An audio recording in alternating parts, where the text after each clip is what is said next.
Si vous avez téléchargé un fichier STL et que vous ne savez pas quoi en faire parce que vous vous dites bah, je pensais l'envoyer sur mon imprimante 3D et en fait bah, elle n'accepte pas ce format, c'est normal en fait. Il faut que vous passiez par un logiciel intermédiaire. Oui, je sais, c'est chiant, mais ça s'appelle un slicer. Qu'est-ce que c'est le slicer?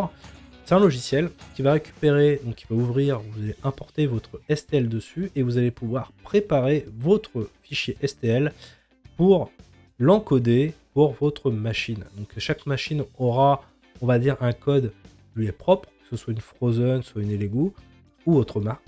Et vous allez préparer en fait votre modèle 3D pour l'impression. Ça va être un format qui va être propre.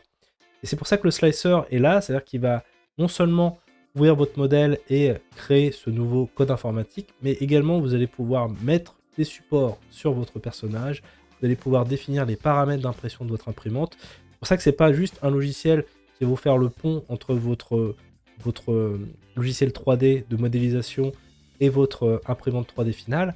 C'est vraiment un outil qui est indispensable parce que c'est là où vous allez pouvoir choisir vos paramètres, vous allez choisir ce que vous utilisez, si c'est de la résine ou du filament, vous allez pouvoir calibrer. Vous allez pouvoir vraiment définir le nombre de, par exemple si c'est de l'impression résine, le nombre de couches que vous allez faire, l'orientation où ça va sortir pour les deux. Et donc voilà, vous avez des choses assez techniques à maîtriser et souvent le slicer c'est peut-être le slicing, même cette étape de slicing par un slicer, c'est assez clé. Donc c'est pour ça que vous devez quand même maîtriser les bases, parce que sinon ça va, voilà, vous allez rater votre impression 3D, même si votre imprimante est bien calibrée et tout ça. Alors, concernant les slicers, vous avez généralement deux catégories. Vous avez les imprimantes FDM qui vont avoir des slicers qui vont être attribués. On a généralement l'un des plus gros qui est Cura. Vous avez également Prusa, le slicer Prusa qui est vraiment pas mal. Vous avez voilà, différents slicers en fait pour le FDM. Je vous ai cité voilà, les deux principaux. Et si vous êtes sur de l'impression 3D résine, vous aurez généralement le choix entre donc un logiciel chinois qui s'appelle Shitobox, ou vous allez avoir un logiciel français que moi personnellement j'utilise qui s'appelle Litchi Slicer.